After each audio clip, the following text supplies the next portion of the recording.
All right, I think we're live. Mic check 1 2 1 2. Mic check 1 2 1 2. If anyone in the chat can hear me, just push one.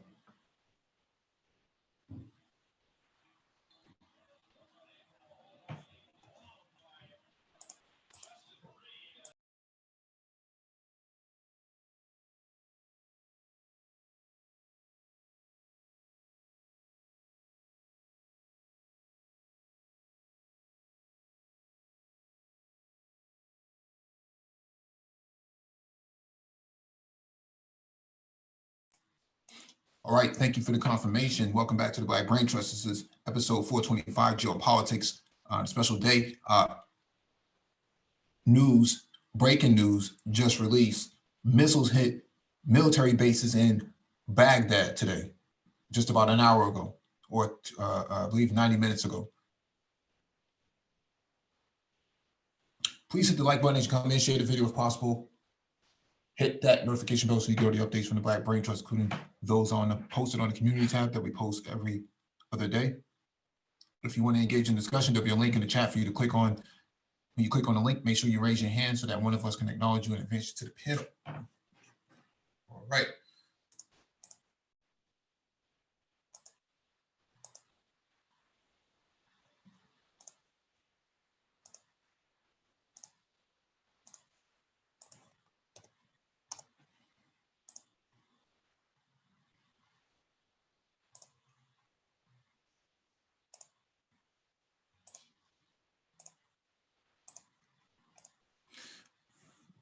All right, here's the breaking news from Al Jazeera. Rockets hit Iraqi military base hosting U.S. troops. Airbase north of Baghdad targeted with rocket barrage, wounding 4 Iraqi soldiers as U.S.-Iran tensions simmer.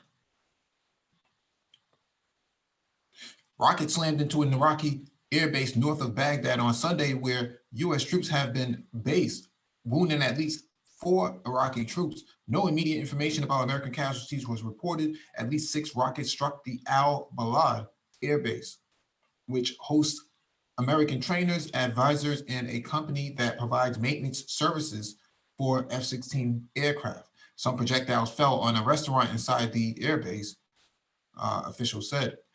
The attack came just days after Iran fired ballistic missiles at 2 bases in Iraq that house U.S. forces, causing no casualties. A majority of U.S. airmen stationed at the Al Balad Air Base, 80 kilometers, 50 miles north of Baghdad, had already left.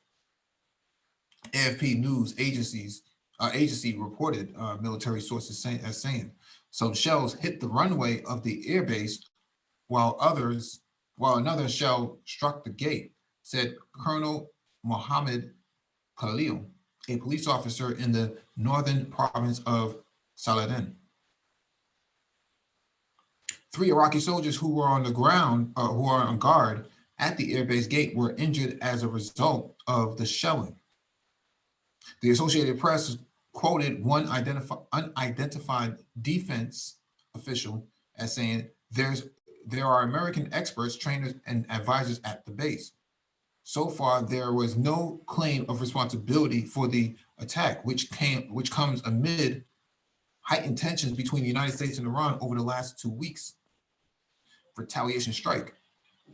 Last week, Iran launched missile attacks on 2 Iraqi air bases hosting U.S. troops in retaliation for the killing of top Iranian commander Qasem Soleimani in a U.S. drone strike in Baghdad. The U.S. and Iran recently stepped back from the brink of war following the killing of Soleimani. A senior Iraqi leader of an Iran-backed militia was also killed. Iran's retaliatory attack for Soleimani's death hit 2 Iraqi bases in Ain al-Assad and Erbil, where American troops are based. The limited Iranian strikes appear to be mainly a show of force and de-escalated tensions that had threatened to turn Iraq into a proxy battlefield. So there you have it. I guess this is still ongoing. It says that it was updated 41 minutes ago.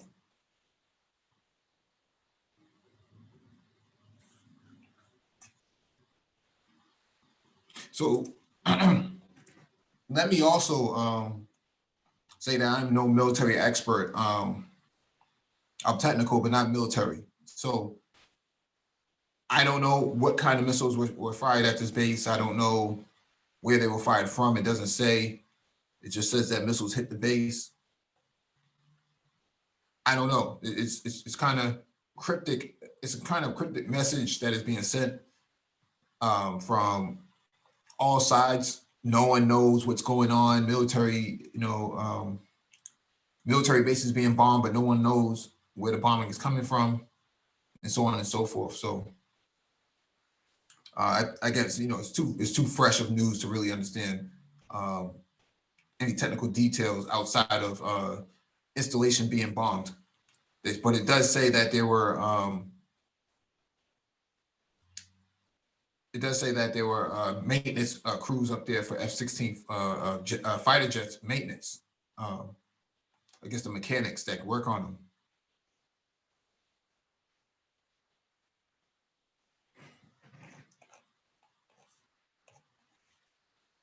Let's see what everybody else is saying in the chat.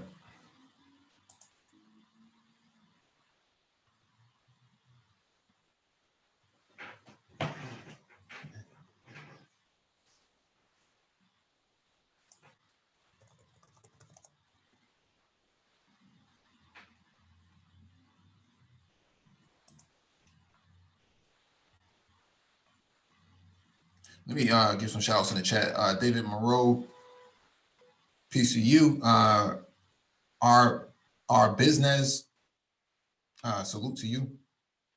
Excalibur, salute.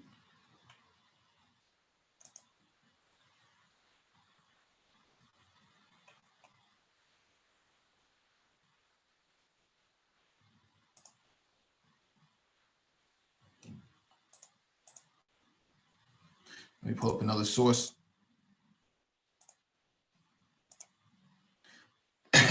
This one is from RT.com. 4 Iraqi Air Force servicemen injured as 8 rockets hit base housing U.S. troops. So at least 4 Iraqi soldiers have been injured in mortar shelling targeting Al-Balad air base housing American troops. The facility has become a frequent target of attacks in the wake of the U.S. killing a top Iranian commander.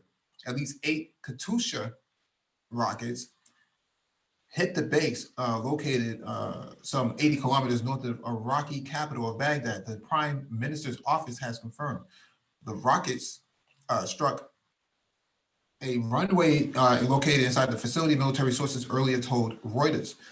There have been no reports of any casualties among U.S. Military personnel. No groups has so far claimed responsibility for the attack. U.S. bases in Iraq were also hit by a ballistic missile attack from Iran on January 8th. The move almost put the two nations on the brink of war, but a large-scale conflict was eventually avoided. It's unclear who might be behind the repeated attacks on the Iraqi bases, Iraqi base hosting American troops, but such actions do not fit the strategy of Iran or the Popular Mobilization Forces.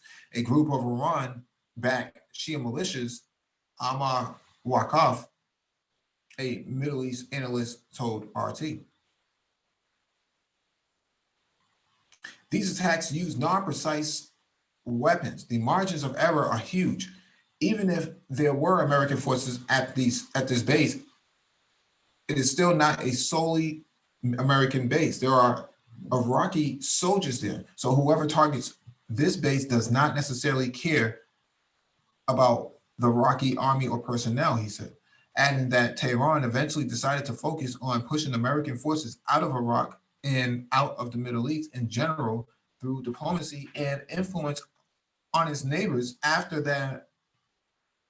Iran, sorry, this is poorly written, its neighbors rather than through military means. In fact, anti-Iranian sentiment, which has been on the rise in Iraq for quite some time, went down in the wake of the assassination of Soleimani by the U.S., Waqaf noted. Adding that there was some sympathy and unification among key factions in Iraq. Tehran or pro-Iranian forces in Iraq would gain little if they shattered this unity by hitting some Iraqi personnel in attack supposedly aimed against the U.S. So here's, this article just gives more detail on what just happened. It was updated 6 minutes ago.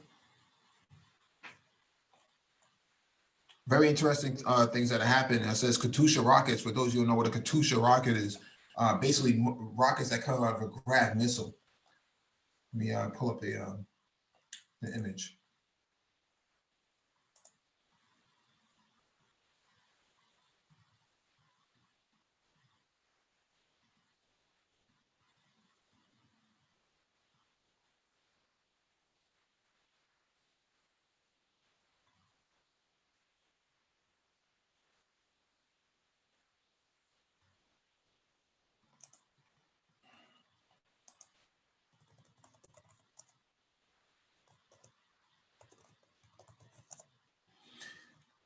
These are Grad-based let me pull this up.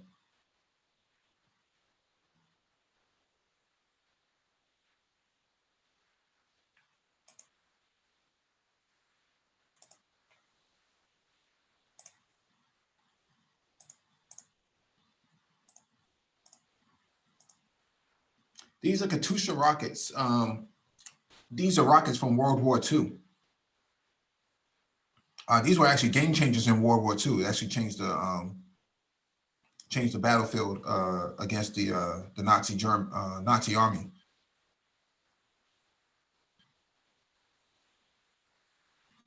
Even Americans didn't have anything like this at the time. But basically, a Katyusha rocket is an unguided, imprecise, crude rocket. And so you point it and you cross your fingers and hope that 50-50 chance you can hit your target. I know the Russians were really good at math and coordination of hitting, hitting the enemy target. With their coordination, they were able to hit it. But if you're non-military, you're not going to be able to use these very precisely. You can see it right here. They're making their adjustments with their sights and whatnot. They're able to pinpoint where you are, at least within 30 feet or something to that effect, 100 feet. The first rocket might miss you, but you still have 40 more of these Katyushas coming at you. So anyways, that's what that is. So that's where we are right now. I'm just wanted to go live so we can talk about that real quick. I think it should be given some light. And I also want to touch on the down jetliner. So let me see if I can find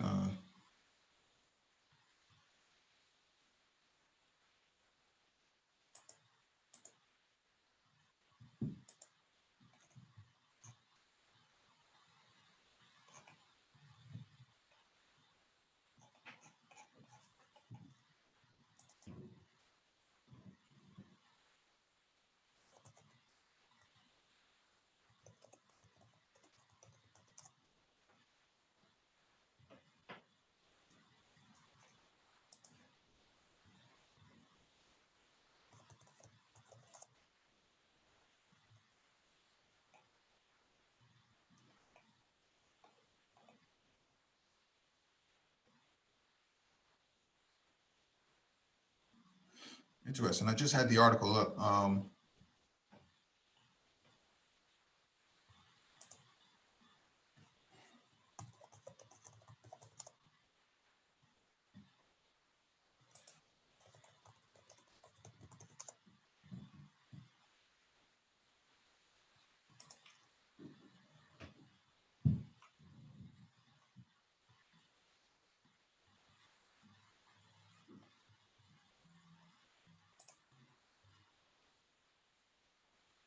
So By now, everybody should have read this story already, but I'm just gonna gloss over it. Human error at the time of crisis caused by U.S. adventurism led to disaster. Foreign Minister Zarif on Iran's downing of Flight 752. So initially, we were going to do a live stream about this, but I wanted to wait and make sure that we had enough credible evidence to actually discuss it, because we don't want to jump to conclusions. And I've said that on the live stream when the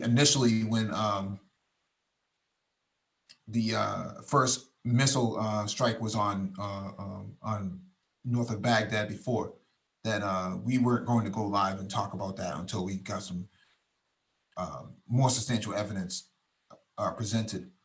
And the question for me, and we know that the plane went down, but the question is, why was this plane targeted, right? Let me read these captions real quick. Iran's Foreign Minister Mohammad Javad Zarif has offered profound regrets, apologies, and condolences for the unintentional downing of a Ukrainian aircraft over Tehran, saying human error during a crisis led to the incident. A sad day, the foreign minister wrote on Twitter, adding preliminary conclusions of internal investigation by armed forces.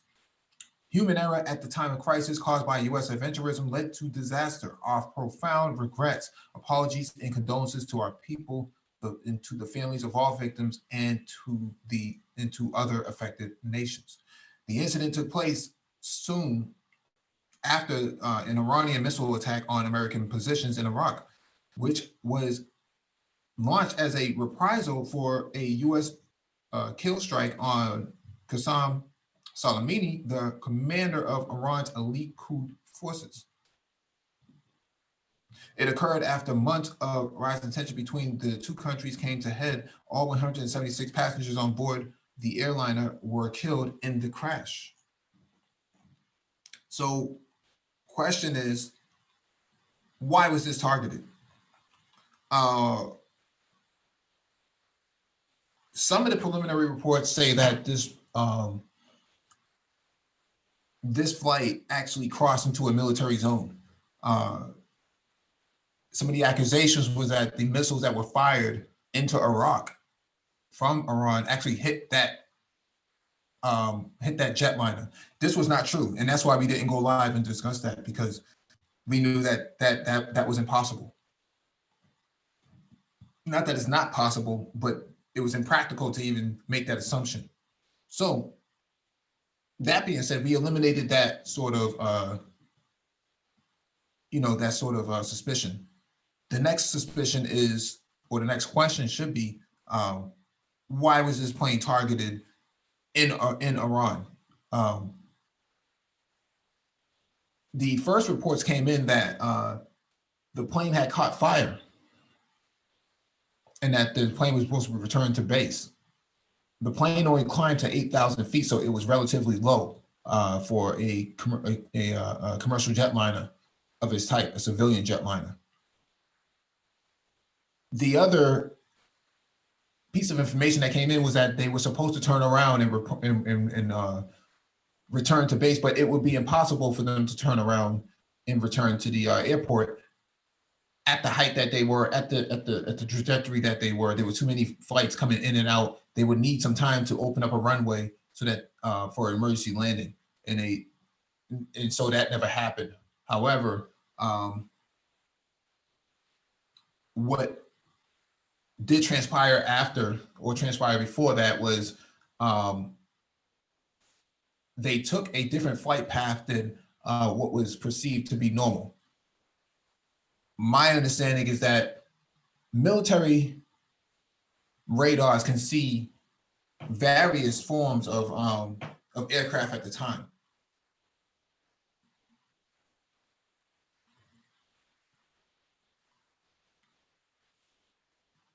All right, give me a second.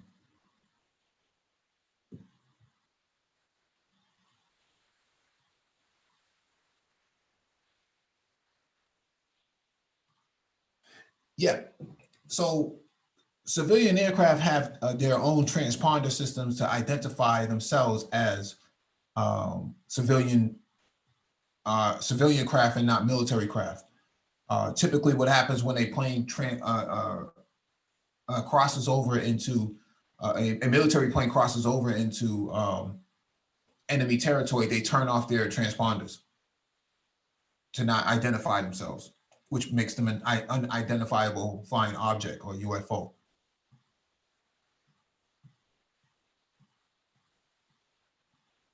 And so, why would a civilian jetliner be flying inside of a military zone that typically planes don't fly over, right? If you look at the flight trajectory paths for civilian airliners in Washington, D.C., they don't fly over the White House. They don't even allow that, from my understanding.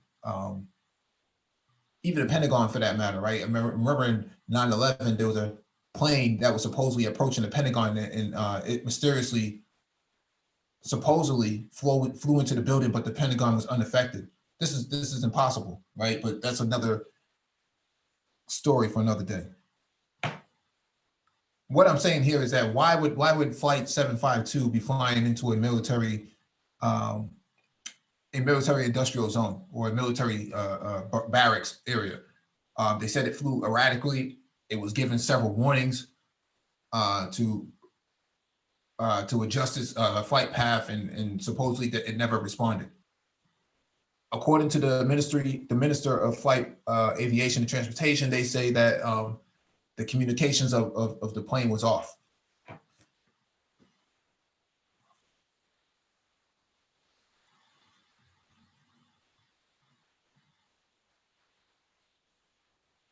And so, what are we discussing here? What happened with this plane?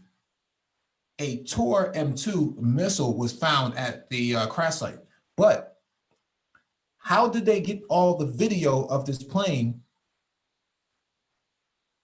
flying into that military zone?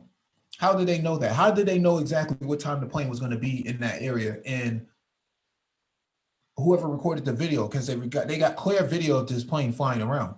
How did they know that? And how did they know where to go to the crash site and actually pick footage up to determine what kind of missile hit it? How would they know that? How would they know what time it was going to leave, what time it was going to arrive in that specific zone? It's amateur video, but how would they know the timing of the event? How would they know that?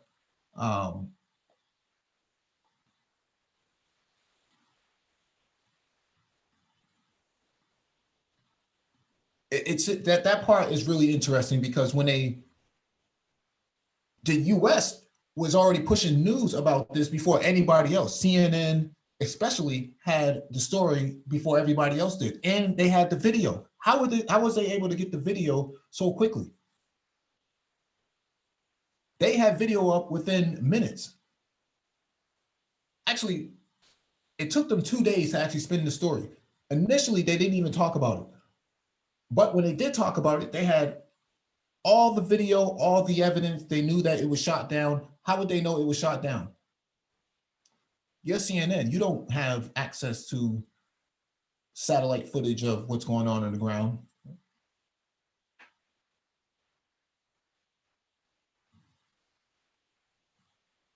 So what is a Tor M2? A Tor M2, just pull this up real quick. A Tor M2 is a Russian-made short-range ballistic missile, surface-to-air missile system, anti-aircraft system. It's basically a rolling tank with about a dozen high-flying, short-range missiles. It's a portable air defense system, a very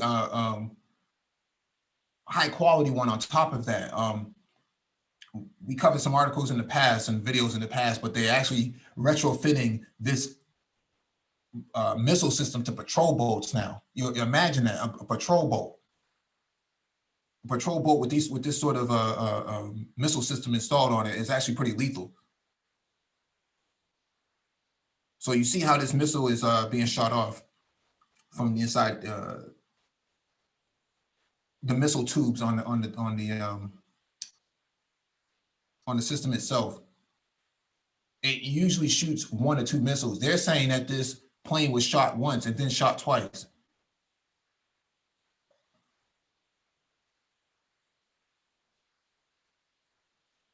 I'm no military person, so let me just say this. If the Iranians did shoot it down, who gave the orders on this? Somebody had to give orders on this. Somebody said, from a commander standpoint and a gunner standpoint, this aircraft, this civilian aircraft needs to be shot down immediately.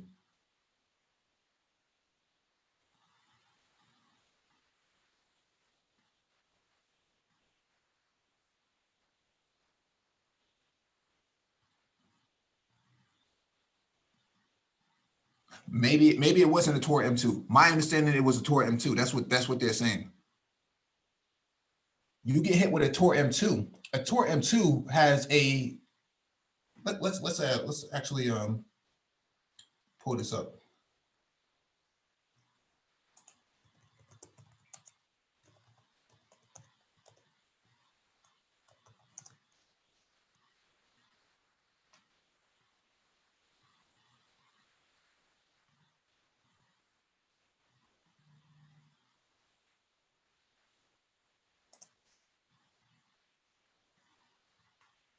All right, let me share my screen again.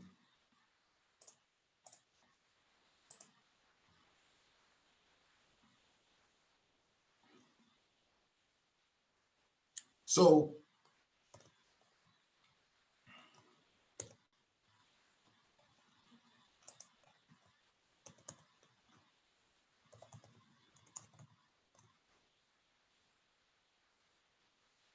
the missile has a range of 7,000 miles. And an altitude of the missile is 6,000. That plane was flying at 8,000 kilometers. So this is a short range surface to air missile system. It's not meant to shoot down high flying fifth generation, fourth, fifth generation fighter jets. This is meant to shoot down ballistic missiles. The plane 752, flight 752, was flying at 8,000 kilometers. So it was just barely getting off the ground. It still needs to stretch and climb a lot higher. It still needs to hit 10,000, 12,000, 15,000 feet. This ballistic missile system, this short range surface to air missile system, has a height, it says right here, 6,000 meters. So it's roughly around 8,000 kilometers. That plane was flying at 8,000 kilometers. So it was, give or take, within range. However, the problem is, who gave the orders to fire off this sort of system? And why would they do that? Tehran has, probably 2 dozen, 3 dozen commercial flights going in and out at any given hour. Why would a Ukrainian plane be so special that they had to shoot it down? And who would give the order on that?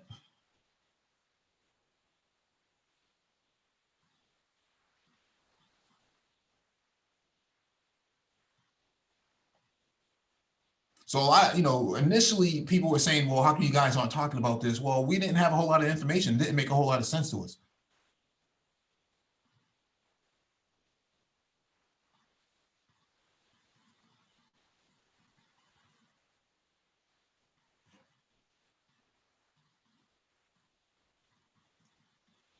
So link is in the chat for those who want to join.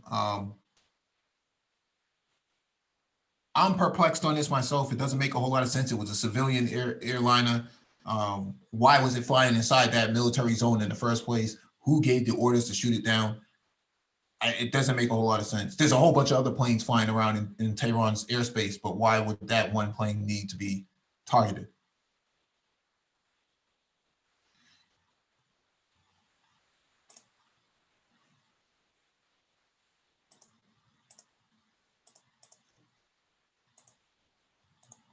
The black box went to France already. So we really don't, it's going to be a while before they get any information on this. This is reminiscent of MH17, flight MH17. So let's look at flight MH17.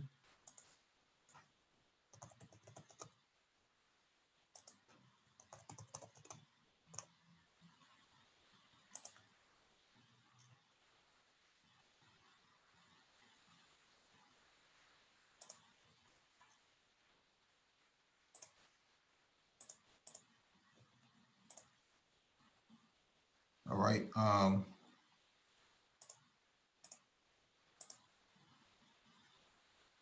right. This is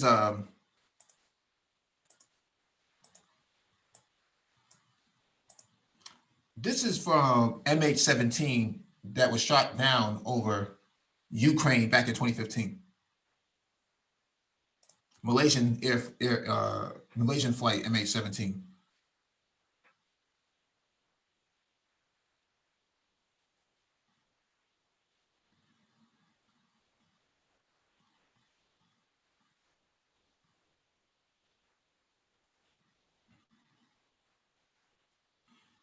So if you look at the flight path,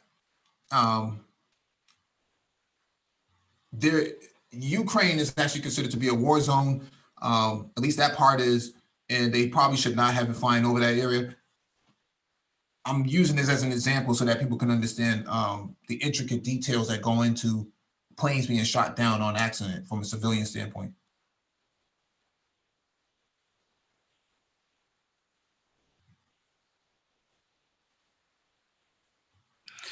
Now, we don't know if the pilot, what the reason behind was the pilot confused? Did he know that he was in the wrong airspace?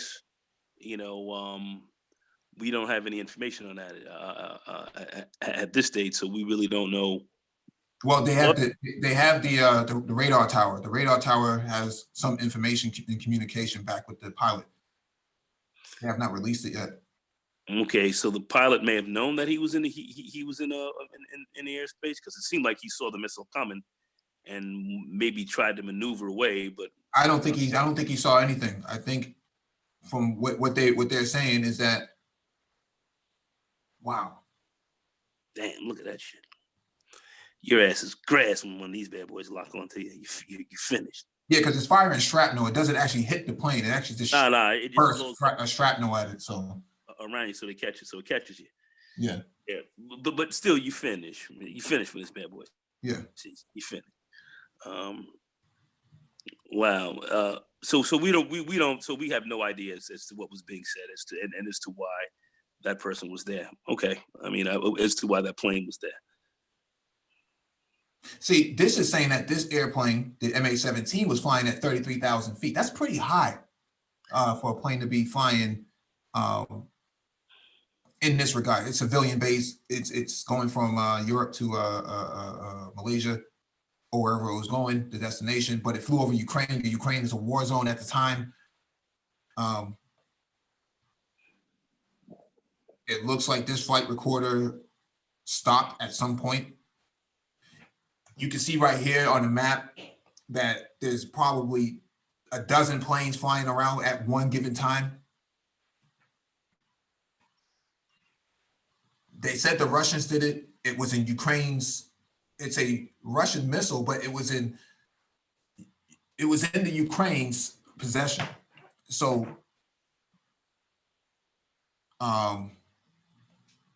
amazing that they were able to reconstruct this all together. That's actually amazing. All the shrapnel and everything else, and that's a very thorough investigation from a forensic standpoint.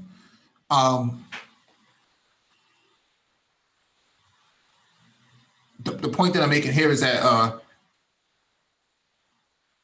in the Ukraine, it was a war zone. They were flying at considerable amount, considerable height. I think there should have been at least 35,000 feet rather than the 33,000 that they were to avoid any sort of conflict. But the flight path drove them right over it. Somebody inside the Ukrainian military shot that thing down because they found the launcher inside Ukraine, inside Kyiv, which is the capital. point that I'm making here is that there's a lot. Even this investigation took a couple of years to finish. Hold on. So they actually found a launcher in Kiev? Yeah. Somebody stole it, drove it, and used it to fire it.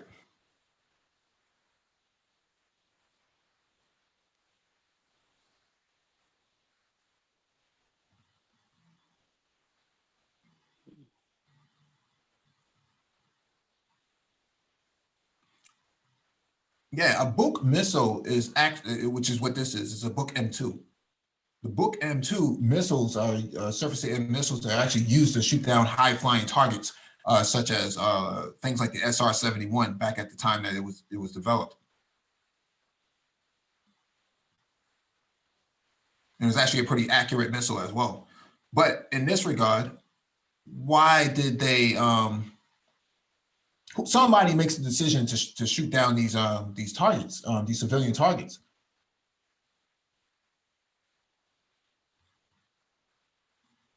And there were actually some pretty important people on that flight that were killed. Some doctors and scientists and so on and so forth. I have to find a story about it to really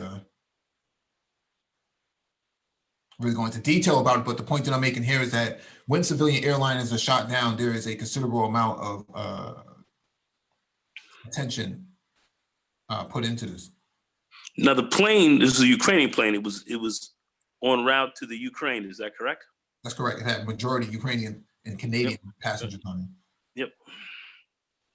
So, as I said, just doing somewhat of the post-mortem, you have to look at what was the reasoning behind shooting this aircraft down. And okay, we could say it was an accident. But what would have someone on the trigger ready to fire on an aircraft? They're saying that they came into their airspace and this was the reason to blast this thing out of the skies, or are they looking for some retaliatory action because of the killing of that general? Well, my understanding is that they asked that plane, the radar tower lost communication after a certain point. They said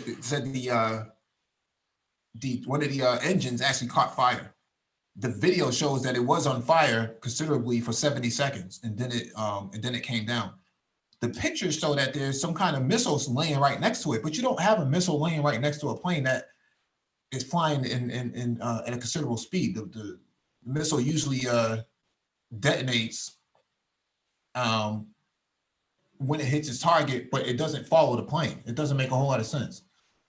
No, it doesn't follow the plane. In fact, the missile, when it explodes, the missile itself is a bomb, so it explodes. There would be pieces of the missile left, but you wouldn't have a missile cylinder left in this kind of thing. But anyway, the question, we don't really have any real questions as to if there was fire coming out of that plane. Mm-hmm. Was that fire from a missile shot? Was that fire from engine was on fire? So the engine was on fire as the plane had taken off. Is that correct? So was there some type of sabotage on the plane before? No. The plane was already en route. It was already en route. Where it was going at, in that flight path doesn't make a whole lot of sense to me. But the video shows that it's on fire in midair. And this is before the missile hit it. Is that correct? Supposedly when the missile hit. Initially before the missile hit. Initially, when they reported it, they did not say anything about a missile. They just said the engine was on fire. Okay. Now that they come out and say that it was a human error that the missile did hit it. Yep, we saw that. Even if a missile did hit it, they said it was a big fireball. It should be a big fireball because it's full of fuel. It's only at 8,000 feet. Well, it's going to burn. It's going to once you get hit and shrapnel goes into hot shrapnel goes into, let's say, even the into where the tanks are and so forth. Yeah, the plane's going to immediately go into flames, or just the engine itself. The engine is going to, the turbines are going to burn up and are going to catch fire as well. But the question was this thing burning before the missile hit, or did it burn while the missile hit? I mean, it's just a lot of stuff here. So I just really think looking at all this, I was kind of thinking before that it might have been, America just put up that story.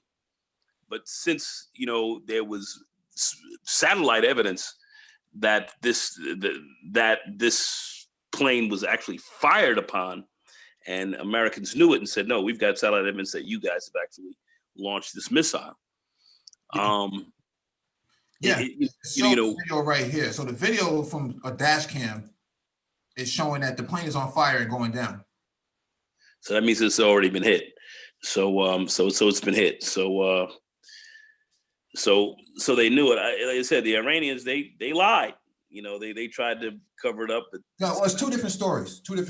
Minister of Transportation says one thing. Iranian military says something different.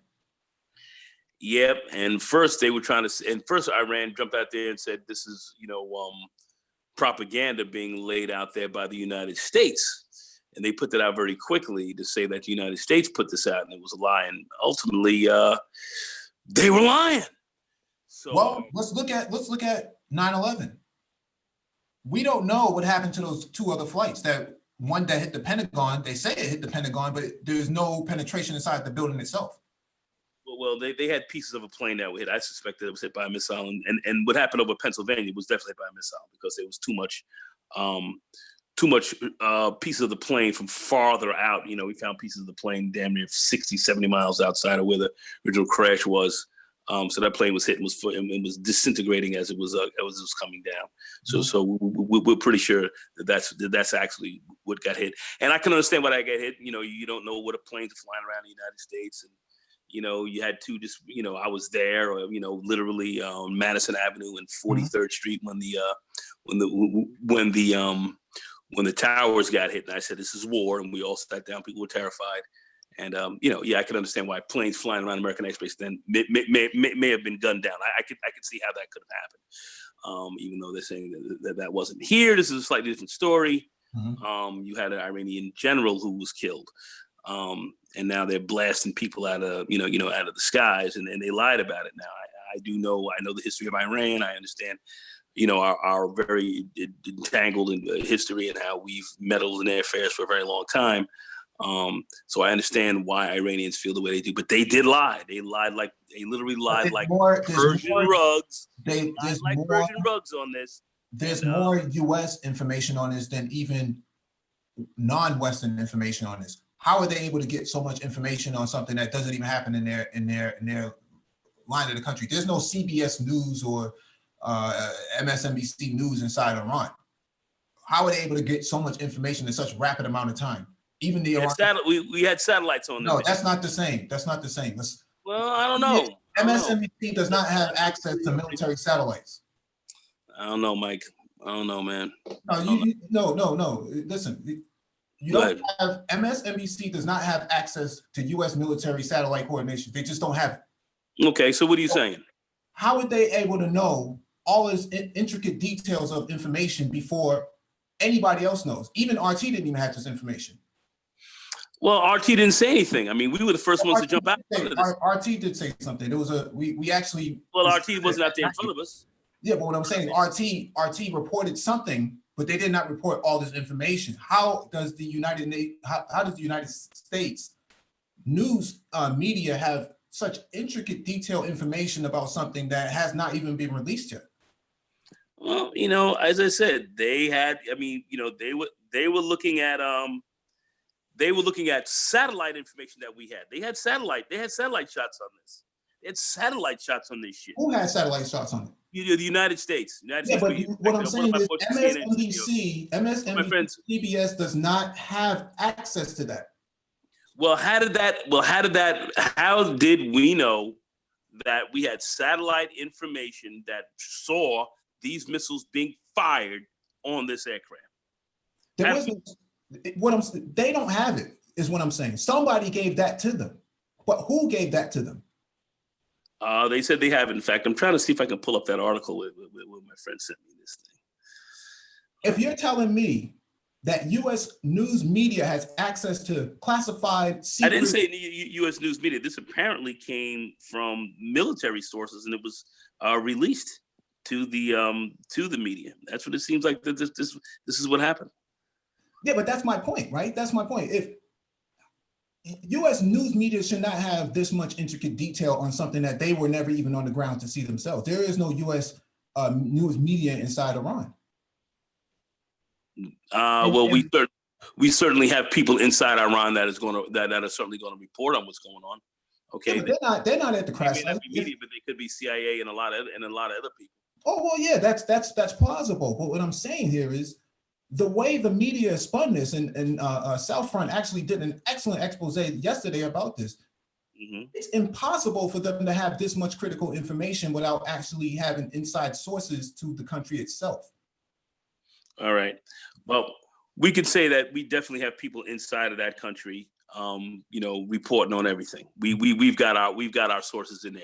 Mm-hmm. Spies, however, CIA, whatever, we have that. To think that we don't would be naive, to say the least.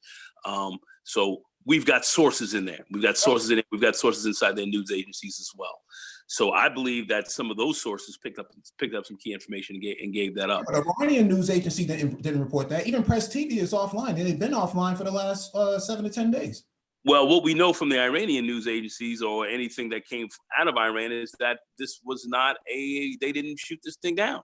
And then later on, that was initially right. From the Minister of Transportation. The Iranian military came out and said something different, right? They were still under investigation as to what happened. And they were asking for foreign agencies to come here and help them out and do all this research, and they didn't know what happened in the whole deal. So now the left hand didn't know what the right hand was doing. Am I correct? That's what it sounds like. Yeah, that's what I'm saying. If there's that's what it sounds like. Is this plausible, or could this be a cover? We don't know. I just personally believe that, quite frankly, I think Iran is pissed. They're looking to fuck some people up for this move, and they're looking to tear some kind of Americans out of the frame where they can find them. I understand why they would be feeling this way. All right. Mm-hmm. But this is what I think they're actually doing. All right, without fully declaring war in the United States, because that was an act of war, shooting down their general.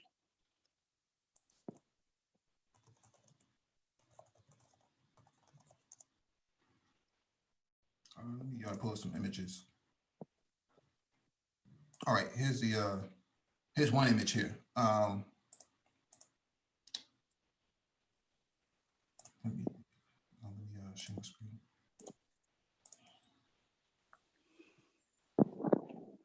So here's the flight path right here for Flight 752. If it's going to the Ukraine, why did it go this way? I have no idea. Doesn't make a whole lot of sense to me. So 3 minutes after takeoff, flight data ends.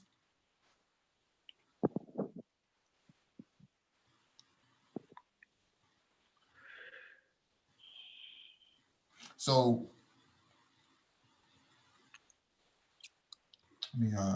it says Western leaders and analysts point to mounting evidence of a missile strike that leaves the air base, and then it ends right here. And then the crash site. So it looks like the plane tried to limp itself to a landing zone. It could not turn back around to Iman Airport, which is a far distance, at least 3 kilometers. So it flew a considerable distance before it crashed.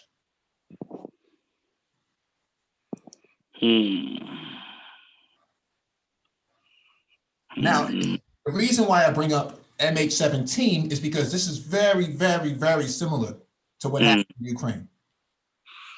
You had a civilian flight go over a flight path that was deemed unsafe for civilian travel. This plane was flying at considerably higher altitude of 33,000 feet. You had a high velocity surface-to-air missile system, which is the Buk M2, that is used to shoot down high targets, was used to shoot down that specific plane. We still don't know what happened as to why that missile was actually fired off at that plane. But they quickly blamed the Russians. The United States actually blamed the Russians for this, even though the Russians had nothing to do with it in terms of fire control. It was in Ukrainian military's possession. The missile was made in Russia in the 1970s, but it had nothing to do with the Russians in that regard, right? There, it was a part of the Soviet Union, and it was a battery within the Soviet Union itself when Ukraine was in the Soviet Union. So the media, Western media, spun that immensely and blamed the Russians for it, and actually put more sanctions on them because of that, even though there was no clear evidence of it. Malaysia was not allowed to even get the black box from the plane or even be involved in the investigation. So are we, okay, go ahead. So we know from that previous incident that Western media spun that story out of control and blamed Putin for it. They didn't even blame Russia for it, they blamed Putin for it. And they had intricate details of what happened and this and that, or at least what they presented, and they blamed the Russians for it, and they blamed Putin almost explicitly for it. After the investigation, it turns out it had nothing to do with the Russians. And you notice now, Western media doesn't even bring it up. They'll act like it never even happened, as far as they're concerned. In this regard, Western media had a field day with this. They spun this thing 7 ways from Sunday, even before the investigation even began. How did they know so much of this information without actually having an investigation? Even the French are just now receiving the black box as of this morning. Radio control tower, like DE is saying, they still haven't even filtered out all the information from that yet, because they still have to piece it together. As you can see right here, it says flight data ends at 6:15. So there was some communication between 6:12 and 6:15, and then it stops. But there's some information in the cabin as to what's going on, and that's what they're trying to figure out. But Western media is saying something different. Well, so what are you suggesting, Mike? What do you suggest? What are you saying? We don't know. We have to wait for the black box to actually come back to actually get some more information as to what was being said in the cabin as to why the plane went down this flight path. You're saying that this information was out. We had it already. It's already done. We already knew what was going on. Are you saying that we knew that this was going to happen before? I believe Western intelligence had clear information on what was going on. Huh? Why would American satellites be looking at Iran immensely at that level to know when a rocket was fired off? I mean, they fire rockets off all the time, but they don't ever report it then.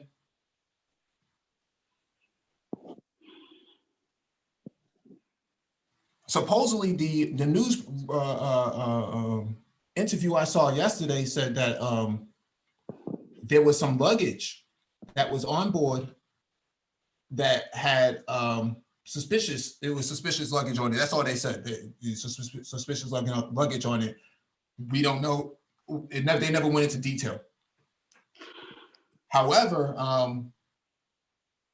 they also said that the missiles were Russian. I found that interesting. Well, Russia does sell missiles. They do sell war material. Yeah, but the fact that it's a Russian missile is irrelevant, because Iran has American military holdover Soviet Union-based armaments from the 1970s too. I mean, it's not like if they shot it down with an American missile that they would actually hold, Raytheon accountable for it, or even mention Raytheon's name. So I'm saying here that Western media had a field day with the Ukrainian the Malaysian MH17 flight that was shot down over Ukraine, and they knew. I mean, they spun that thing for 6 months, even before the black box was even downloaded with the data on it. Before they even downloaded the data, they knew everything about it. Now, in this regard, they seem to know a whole lot more about this whole incident before anybody else does. Nobody else is reporting the information that the Western media is reporting. Not Al Jazeera, not RT, not the Intercept. None of the other agencies are reporting this information except the three major outlets, which is CNN, Washington Post, New York Post, and a couple other ones, a couple other rag sheets that are reporting. All the information seems to be very consistent. Which all are ultimately arms and media arms of the military. So at the end of the day, we're trying to spin this because we have, some issues, or we're in a somewhat of a de facto, war with Iraq, right? With Iran right now. So Right. it hasn't gone fully hot yet. We killed one of their generals. That is an act of war. Period. Okay, he wasn't on the battlefield. He was on a diplomatic mission. Blew his ass out. And ultimately that's an act of war. So we are at de facto war with them, and the media spin is at work at this stage right now. That's how I would deduce this. The RT and any other media that's outside of the United States is probably not going to be getting deeply involved in this yet, and there's probably a lot of back channel moves right now to kind of settle this thing down. But from what we've seen, which has gone down right now in Iraq with respect to the attack on the bases, looks like things are ratcheting up a bit. Right, and here's what's supposed to be the ramjet motor from the missile itself. Like DE says in the chat that they'll know by the serial number where it came from and who shot it. My understanding from Iranian media, from Mohammed, the foreign minister, said that there will be consequences after the investigation is done for those who are involved in this. I don't get it. I really don't get it. Even if it is human error, it takes a lot of consideration to actually target a civilian flight out of all the civilian flights that are going around at a time, to shoot down this one plane. It's just really weird. I mean, to me, this shooting at a Ukrainian aircraft, killing a few scientists and some other people that are on there. Maybe there was something else behind this, but man, this doesn't seem like it's a very smart maneuver. I'm not seeing the benefits of this move. I'm not seeing it, but anyway. Yeah, and if there was a scientist on there trying to get away or something like that, it was still in Iranian airspace. All they had to do is actually make the plane either return back to the airport or land at a regional airport, or send up one of their F-14 fighter jets to intercept it and bring it down. Not shoot it down, to actually forcibly make it come down, like they did the Bolivian president Evo Morales when he was flying from Russia over Europe, and they thought that old boy was on there, Edward Snowden was on the plane, and they brought his plane down to search it. Never happened in world history before, but that's what they did. Well, that's true. I mean, to kill people in aircraft or have kill everybody in an aircraft, that's something more of a terrorist type of move. I would see somebody like the now deceased Pablo Escobar would do something like that. Even though years ago when they shot down Dag Hammarskjöld, basically over the Middle East, that was a private jet. So that was a little different, but here this. I mean, what I'm saying is, if they were looking for, let's say, a scientist, maybe an American scientist or somebody who was allied in some way to work against Iran, why shoot everybody and kill everybody on the plane for that? I am not seeing the move. I'm not seeing it. There's got to be some more to this. But yet, stuff's ratcheting up over there in Iraq. So, well, you and I had talked about this before. Yeah. The same time that it happened, and we were discussing why something like that would happen. And I argued that if it's a Iranian plane, then it would have. It's not uncommon that Iranian planes go down every month or so because of they lack parts, spare parts because of the sanctions. They can't. Are Iranian planes falling out of the skies? Because that would kill the airline industry. It would kill it. It would just destroy it. People wouldn't get on planes. Yeah, you don't need that many to go down to destroy an industry. Well, yeah, that was pretty common that Iranian planes were constantly having maintenance issues because they don't have access to Boeing parts and things of that nature, Douglas parts, because. But they can get Russian parts to put in those planes as well. No, they could not. That was the problem. So there was a problem. No, they could not. So that's why they wanted to have the sanctions lifted in 2015 with the JCPOA so that they can have access to new Boeing jetliners. And that's why Boeing was the first one to go into Iran in 2015 to start establishing work. They actually had all the documentation and everything on the table until the Tangerine tyrant came in and tore the papers up and said, you guys aren't doing any business there. And that foiled their, I forget how much the deal was even worth. I think it was worth like $500 million or something to that effect.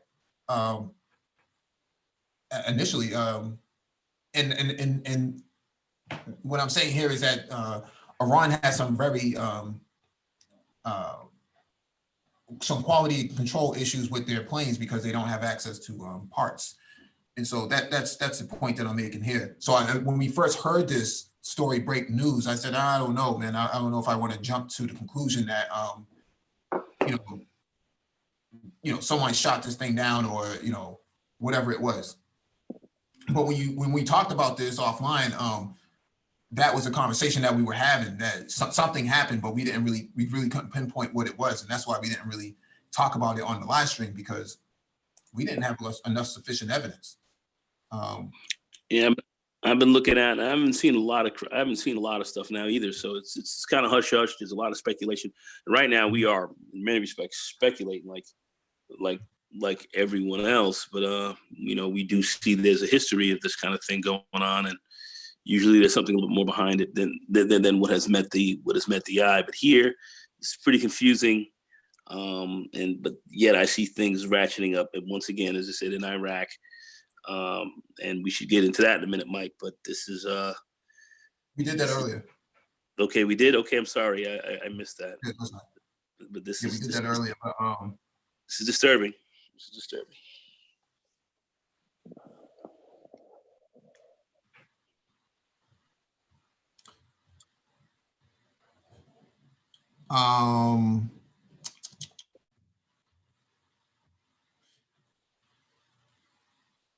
See, it says footage shows burning plane, but who would know to record that sort of information? I mean, that sort of a video.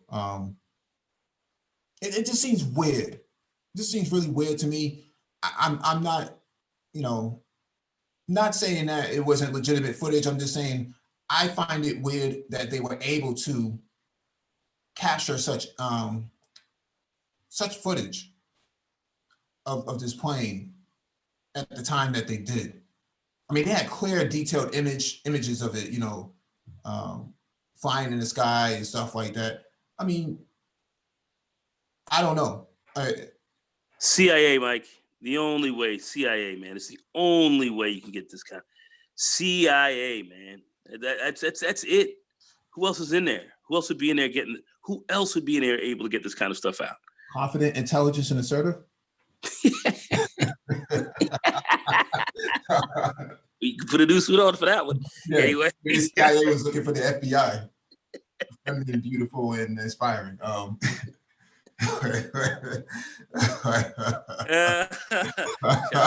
out to my man Kevin Samuels, all in love, my man, all in love for sure.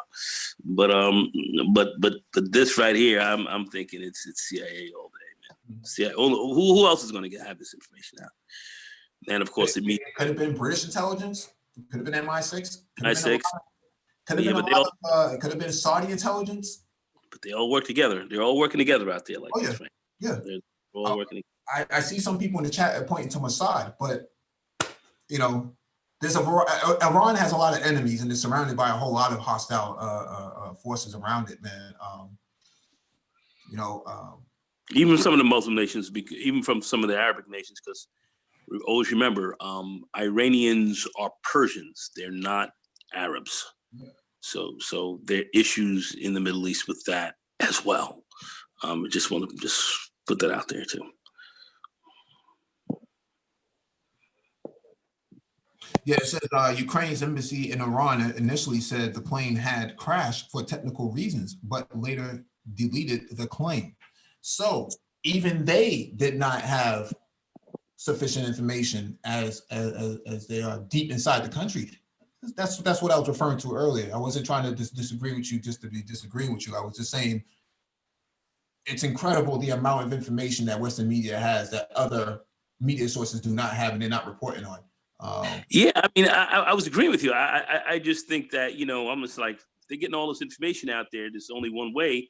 America's got to be on the inside getting a spin on this, and who would be getting this inside information, feeding it out, you know, to the news outlets. You know, you've got to have people inside on the ground, and then there's only one, you know, kind of organization that I know of that the government has to really to play this type of role. That's it. I mean, you know, or some offshoots of it, or some nephews of it, if you will. This is what I would think. Oh, here we go right here. This is a good image right here. So it shows the military garrison here, home to the 23rd Tank War Division of the Islamic Republic of Iran Army. So here's the military base, and here's the flight path.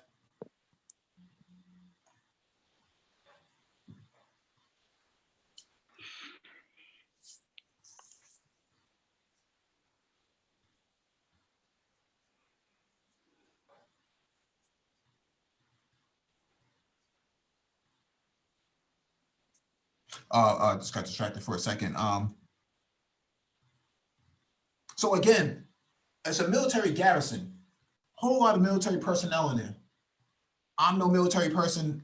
I'd like to know somebody from the military who would make a decision to say, hey, that one plane, shoot that shit down now.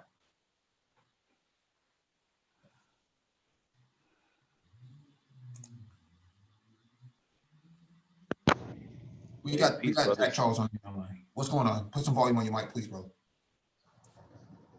Hold on. You hear me now? Yes. Can you guys hear me? Yep, go ahead. All right. Peace to the panels, to the top-notch brothers of the Brain Trust, man. Y'all breaking it down. Mm-hmm.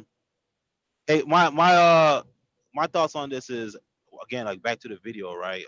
When I saw that initial video, they actually pointed exactly where that missile was shot from. And I was trying to figure out like how they know where it was gonna come from, and then they followed it all the way to I guess to that plane. So that's something right there kind of brought red flags to me, because I was thinking like how they know exactly when and where that was gonna happen at.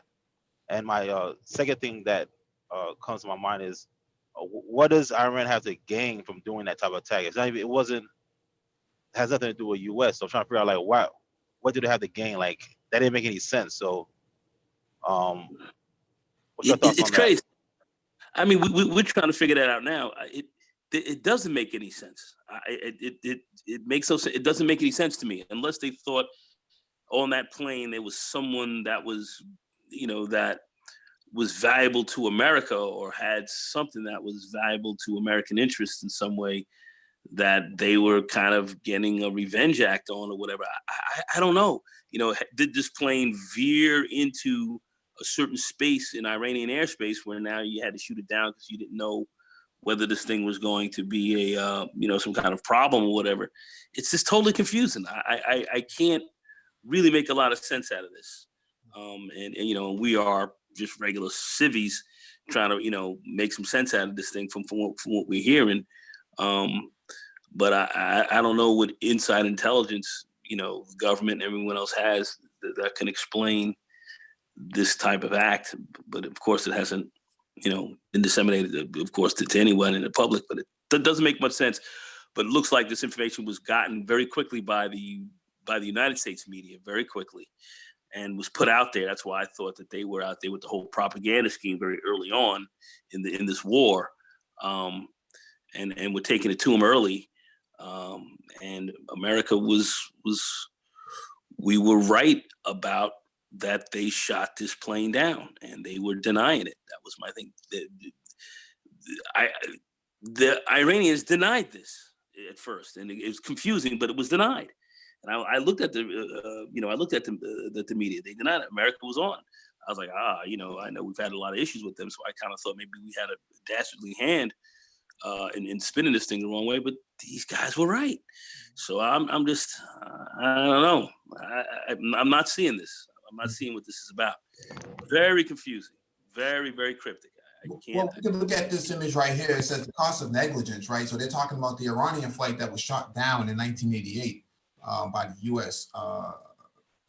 Navy.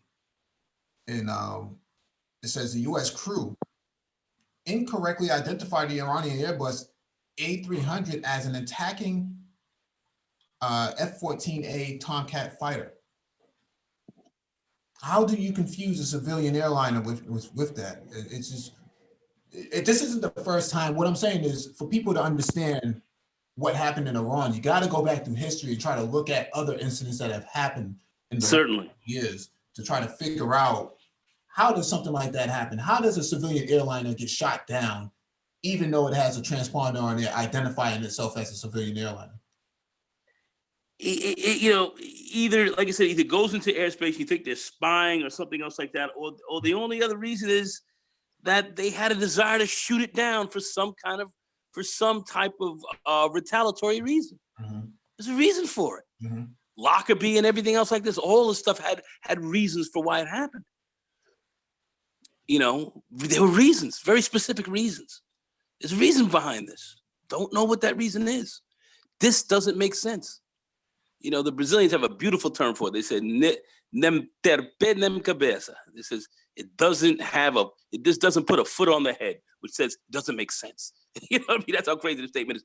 There's no foot on the head here. This shit don't make no sense. I can't put a foot on the head. It doesn't make sense. It's crazy. This shit is crazy. It doesn't make sense. It just doesn't make sense. I can't.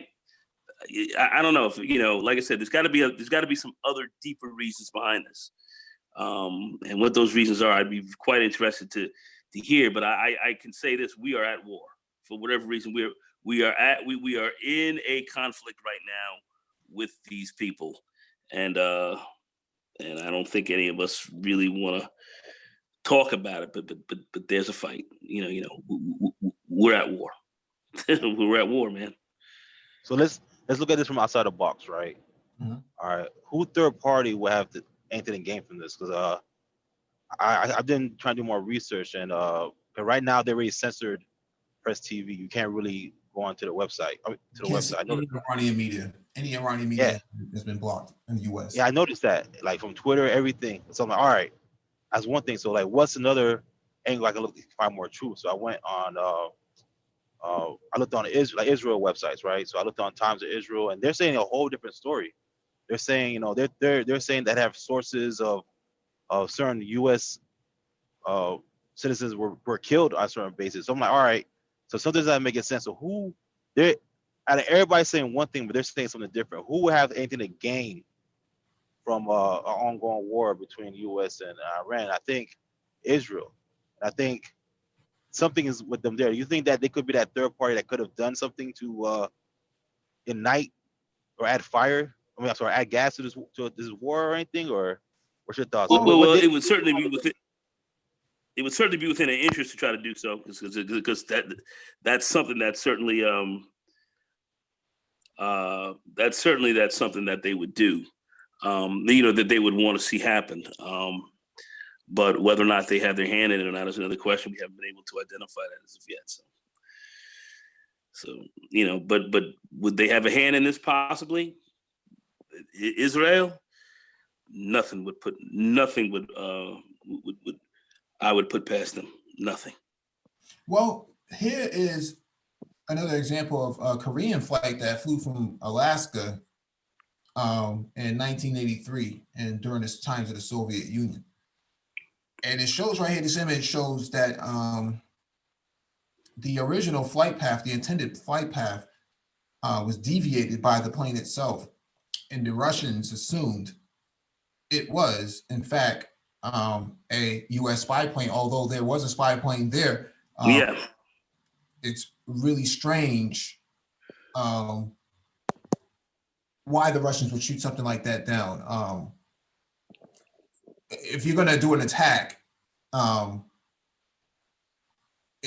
not going to come with one or two planes. You're going to come with a massive amount of force that overwhelms the enemy itself or the adversary itself.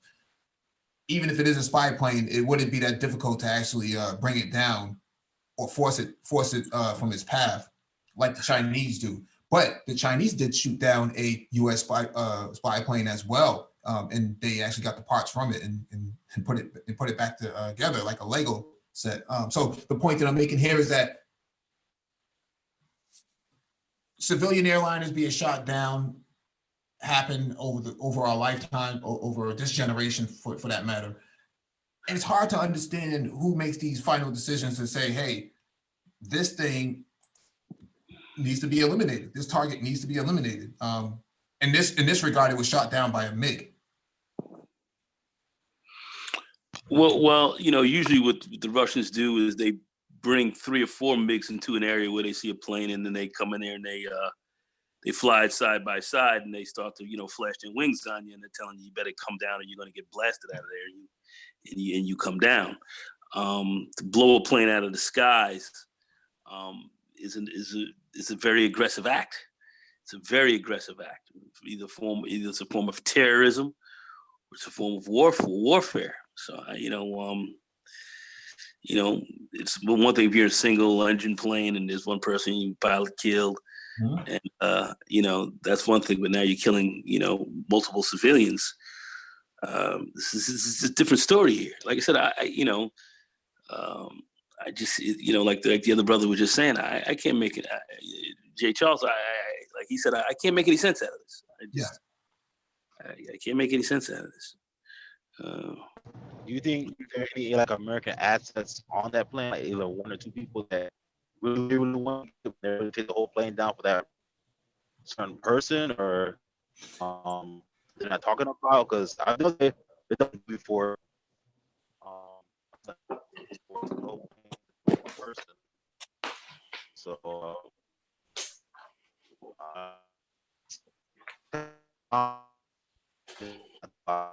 Hey, Jack Charles, your mic is breaking up a lot, bro.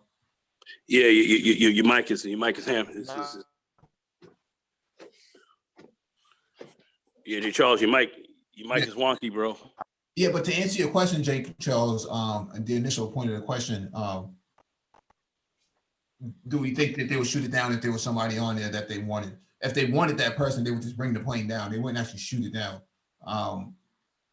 It doesn't make a whole lot of sense because it's still in Iranian airspace. Remember, it only left 3 minutes prior to it going down. So if they wanted to, it was full of fuel.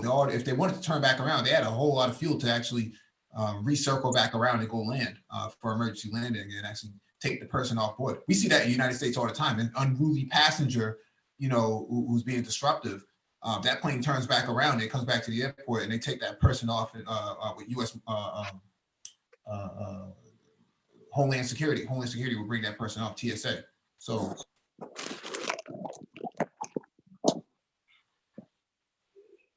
Real crazy. This is just crazy.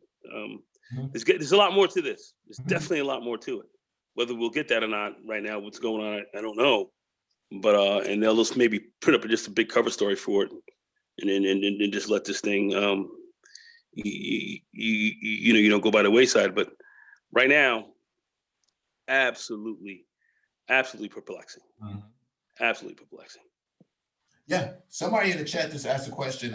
Christopher Smith, hello, gentlemen in chat. I have a question. Could it be possible it was a cyber attack? Israel recently had a cyber conference. I wouldn't say that this was a cyber attack. Because it was actual, it was kinetic. It was a kinetic attack on a civilian aircraft. So it wouldn't be cyber. It would be more human decision at that point. But see, that's my point. Initially was, who the hell gave the decision to fire on this thing in its own airspace? We know that the garrison is only a few miles away, a few clicks away from the airport itself. But even if that's the case, I mean, how many other airplanes are in the air at the time that they could have possibly suspected? Their radar system shouldn't even have gone off on something like this, because it's usually looking for objects that do not have a civilian transponder or is not responding to their warnings, right? But see, that's the point of the investigation, that there has to be some form of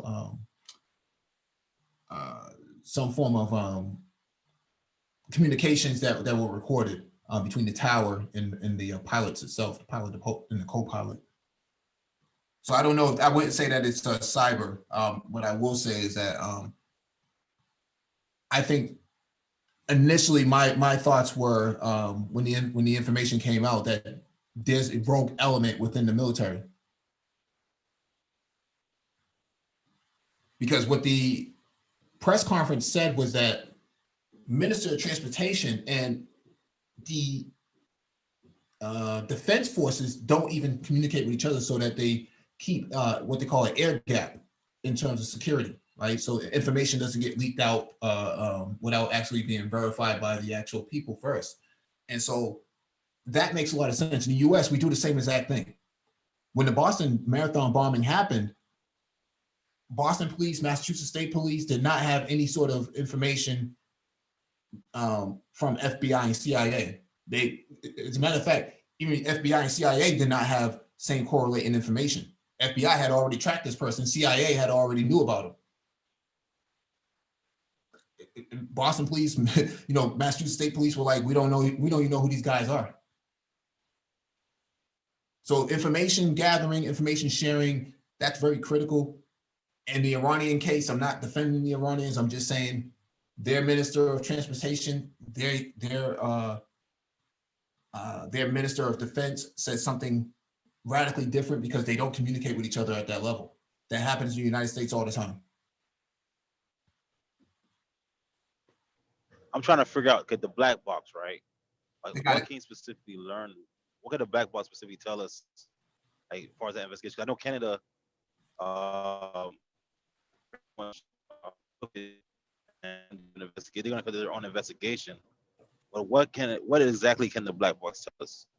Black box can tell you everything. All of the flight data, as well as what communications happen in the cabin, and what kind of communications happen between the pilot to the radar tower. My understanding that there was a break in communication at some point. What could cause that break? Like a scrambler or something, or can somebody hack into the communications to do that? Like, how can it be a break?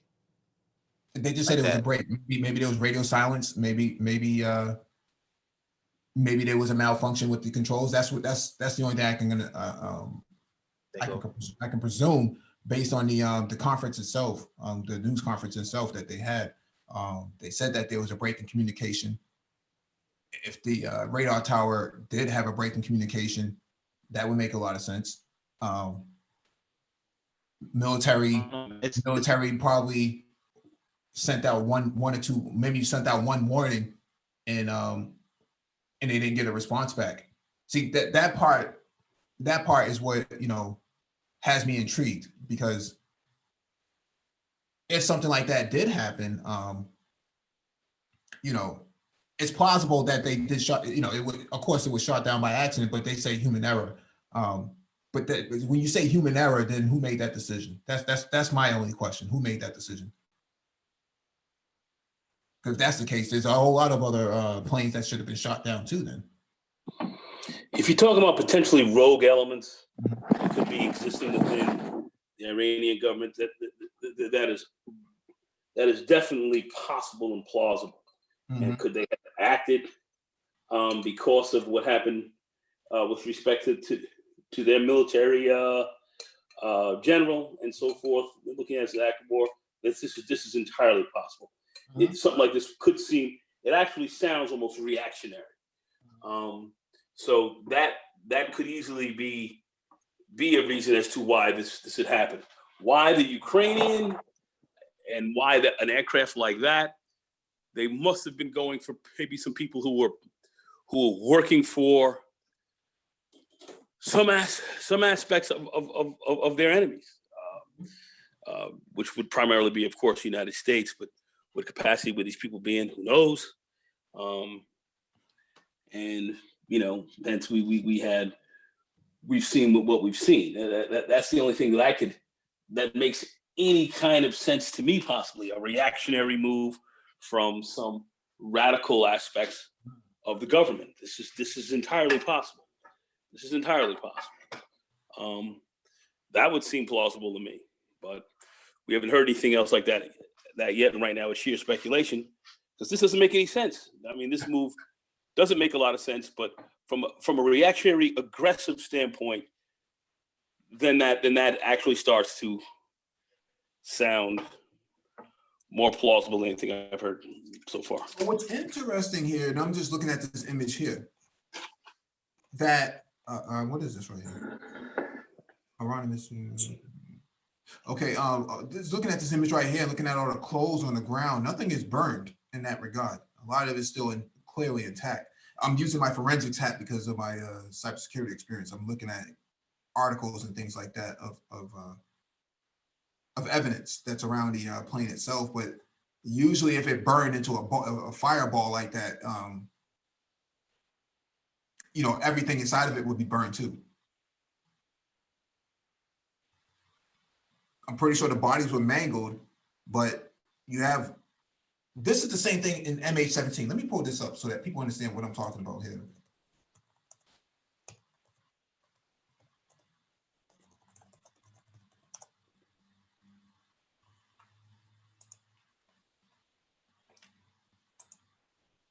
And see, again, there were passports and everything left outside of the plane. All types of articles and whatnot left outside of it that were hugely intact. Even they said bodies were intact as well. Mangled, but intact in terms of identity.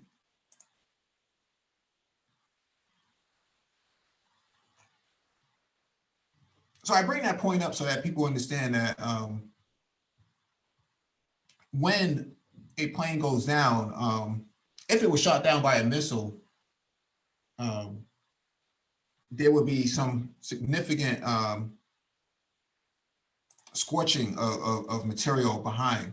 And it doesn't look like it. It doesn't look like it in the case of Iran. It looks like the missile burst, detonated, and that was the extent of it. So it said the video shows that it's on fire, but what exactly is on fire? From what the press conference says, that it was the engine that was on fire more than anything else. Makes a lot of sense if it's descending and it can't, your engines aren't functional no more, because they're on fire, not because of anything else.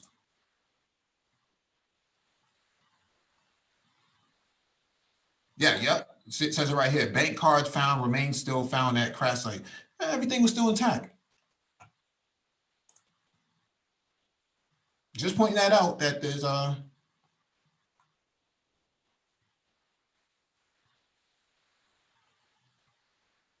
that's interesting. Dutch Prime Minister says he is shocked by disrespectful behavior of rebels picking through Malaysia Airlines flight MH17 wreckage and warns. Then it cuts off from there. But basically, they're basically saying that the thugs came through and was taking money and whatnot from off the ground from the people, the people and whatnot. Very interesting.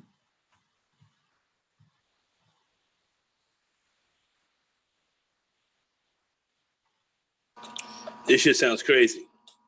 I mean, I don't know, man. Yeah. This just sounds like pure madness. Yeah. Jibba Jabba 809 in the chat says, could this be a way of establishing a no-fly zone over Iran in preparation for further conflict? Very good point. That's a very good point. In order to enforce a no-fly zone, you would have to take out all their batteries, all their missile batteries. You can't just enforce a no-fly zone because you say so. They would have to. You would have to take down all their missile batteries to force them to clear out the zone. Because what they tried to do in Syria was enforce a no-fly zone, and the Russians came back and said, "We do have a no-fly zone. We're the ones controlling the airspace right now. The Americans must get out." So Putin told that to Obama. You have about 90 minutes to get your planes out of the sky because we're coming in. This was back in September 2015. So how effective is a no-fly zone? Like what big of a difference can it make having a no-fly zone? You basically control their airspace at that point. They did the same thing over Libya. United Nations Security Council imposed a no-fly zone over Libya. And therefore, the Libyan Air Force had no way of defending itself against NATO planes coming in and bombing them. That's a game changer. Dang. Yeah, I think Jibba Jabba brings up a good point that this could be a way to enforce a no-fly zone. Damn, I didn't think about that. So, okay, so let's say that does happen, right? Mm-hmm. What do you see happening next? Like what's going to be the next move that happens If on behalf of Iran? Well, Iran is different from Libya and Syria. They can actually fight back. How long they can hold out for, I don't know. I'm assuming that Iran can probably hold out for about 4 weeks before, 4 to 6 weeks before they need some help.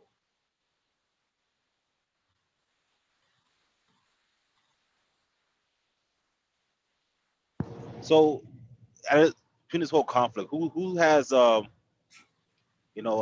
up and say, hey, we're with Iran on this. So you have I know China and Russia are allied with Iran, but who else in the Middle East has stand up and say, we're backing Iran, that you know of? You have a lot of Muslim states actually come to their political defense, at least. Pakistan would actually say something. Afghanistan would say something, and it may not be conventional political support. It could be kinetic support on the ground, where may attack an embassy, may attack a consulate, may attack personnel. So that's a form of support. Cyber warfare, asymmetric capabilities is what most smaller nations actually resort back into. Even the Russians will resort back to something asymmetrical because they're not even fully ready for a conflict like that. So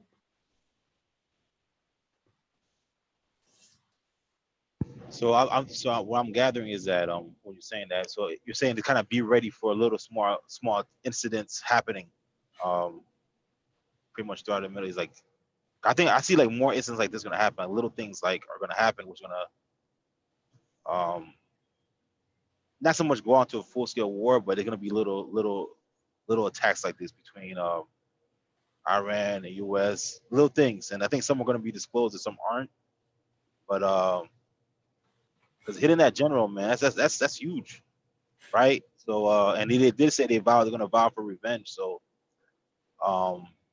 I know they hit those bases, but I'm trying to figure out. I get a feeling that Iran is very calculated in this, and from what I gathered from the press conference that Donald Trump did, right? mm-hmm. It seems like his generals were behind him, but even they were looking like they kind of had no clue, right? They might have a plan, but they're not sure. And he didn't really look as confident as I thought he would look after the whole. Have anything to do with it, maybe. What was that? Maybe he didn't have anything to do with it. You think Trump did not order this? That this could have been done by someone else inside? Absolutely, not uncommon. Mhm. I mean, somebody like not, Has this happened in history before? Has this happened like another, like what, like? yeah, Libya. I thought that was Obama who ordered that. No, remember Hillary Clinton said, "We came, we saw, he died." That was her. That was her war. That wasn't Obama. Wow. They had been gunning for Gaddafi long before Obama even got into office. So that means, remember, Obama brought him to the White House, if I remember correctly. You did. so he's trying to be, have peace. He's trying to be diplomatic about things. So that means, so it seems like everybody inside that administration, there's other people who have their own agenda. So there's more hawkish individuals that have their own agenda that find pleasure in, I guess, causing a massive war like this, right? So, I don't know how could Trump get the reign on this? How can he get control of this? Because Trump is hostile. If they let this pass, something else happen. This is my perspective on this. Trump is held hostage in his administration. That's why he had to get rid of all of these people around him. He is surrounded by remember, he said he was going to drain the swamp. Well, he drained the swamp, but then he filled it with fucking alligators that are ready to, pound on Iran. They got a hard on for it. That's why John Bolton had to get up out of there. They had to get him up out of there. So yeah, no, those are some fucking super hawks. Yeah. And now he's in there with these super hawks, and they're playing a slightly different game. Remember, some of this shit is over the tangerine, is over the orange one's head. Mm-hmm. So they the military surrounded him to pretty much do what they want to do, and he's been letting them do kind of what they want to do. But now I think he wants to slow this juggernaut down a little bit. And I don't think he's got the ability to do such. Yeah, that's what I'm saying. That like somebody else in the chat just said, yeah, he might have okayed the strike, but he doesn't have any idea about what the blowback is going to be on this. He's just told, hey, this is a high value target, a HVT, a high value target. He needs to be taken out. We need your approval on this. Yeah, fuck him. Go ahead. Remember, Trump didn't even know where Syria was on the map. Yeah.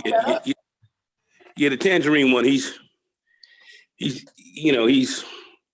rockhead, man. But but he's president. So yeah. But remember, he also said Shia and Sunni. What's the difference? They're all Muslim. He couldn't even determine that. He openly said this, right? He does not really have a whole lot of deep knowledge of geopolitics. He's really baffled by a lot of things that goes on in trying to find his way on Google Maps.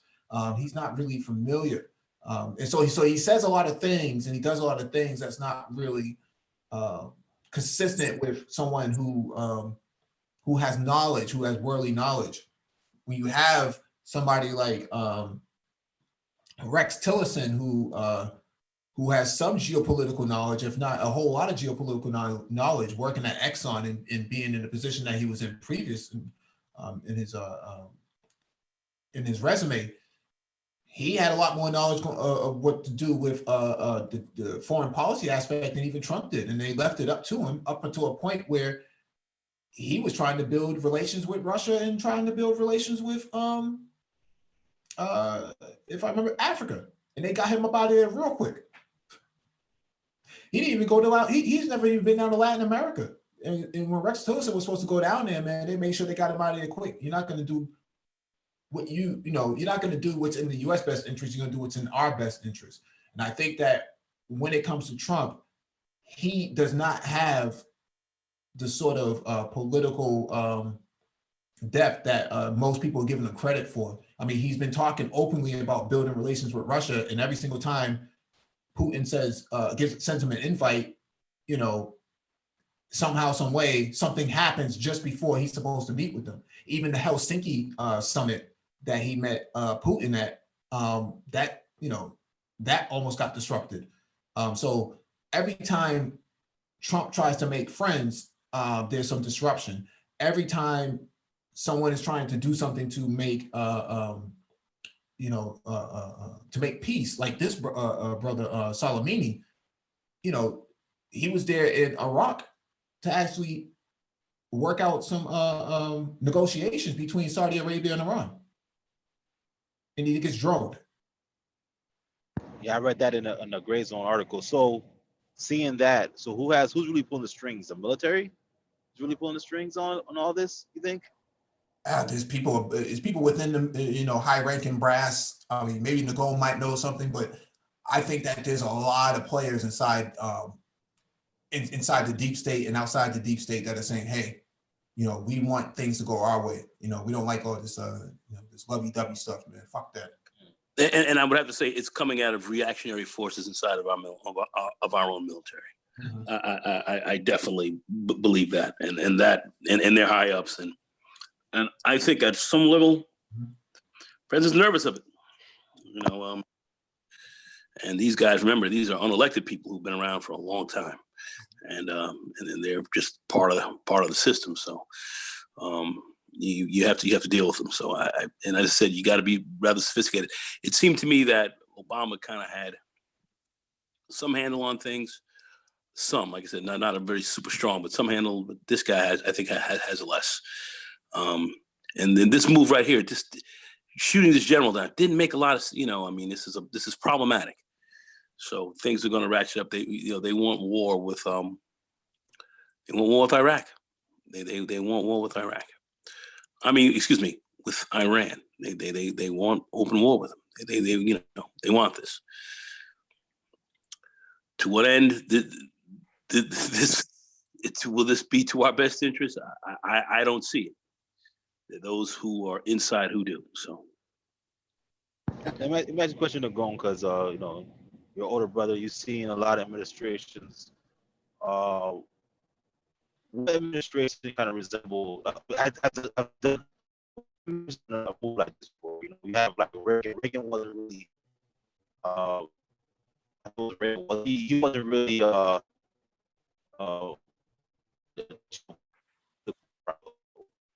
this administration, you see that, okay, where the president didn't have too much control as far as foreign policy that we can kind of research that you remember.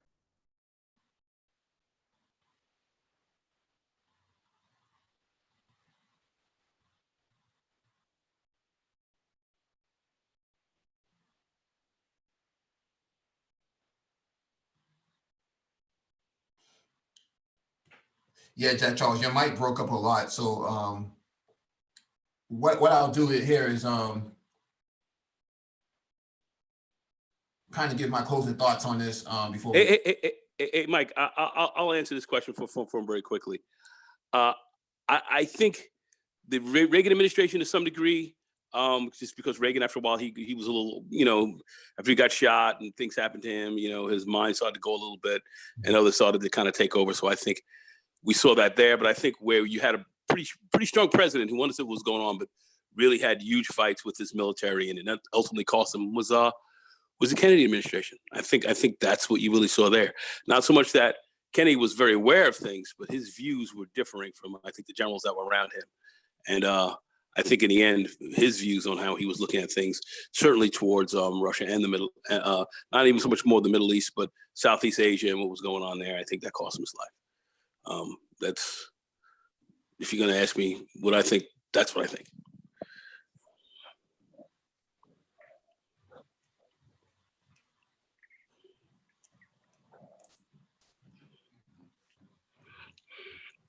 Yeah. Yeah, I don't have anything else on this as of right now. I mean, everything is still breaking news in terms of the missile strike and what's going on here. So we won't know what happened with that flight until, it could be months. I mean, that MH17 probably took about 2 years before you figured out anything. I don't think they got information on that until 2017. And that incident happened, I think, in late 2014 or something like that. Yeah. I agree. We just don't have enough info. And we're not getting a lot because what I'm trying to do is trying to look at the Guardian and some of the other outlets that I like to go to. Al Jazeera in some ways as well, but they have people saying that they're controlled by Iran as well. Al Jazeera or Press TV? Al Jazeera specifically. I Wow. don't necessarily believe that they are controlled by Iran. I don't believe that, but there are Wow. those who saying whatever. I can't say. What I can say is that some alternative news outlets are going to have to be looked at. Usually, I try to mess with the Guardian. They usually come up with something pretty good, but they're British based, and so I don't know. They seem to be very objective to me, and I've gotten a lot of very objective stuff from them. So we'll have to see. But as of right now, this is not a lot out there, Mike. Damn, there's not a lot out here on this. This is kind of funny. This is kind of strange. It's just not a lot going on. Stuff is popping off, but folks are quiet. It's Information is being suppressed in terms of whatever is coming out of the Middle East. We're not able to see it. That's right. And so I've been having to use a VPN to actually get around some of these things. Well, you know how to play that. I'm not as skilled as that. I'm just trying to go with who I know, and not getting much. And any of my friends who are actually involved, Homeland Security or anybody else who's working for the government, have government clearance, and they ain't gonna tell me shit. So I'm not getting any kind of insight on this right now. All right. Yeah, thank you all for joining us, man. Please hit the like button if not already done so. Share the video if possible. Also hit that notification bell so you get all the updates from the Black Brain Trust, including those posted on the community tab. All right, shalom.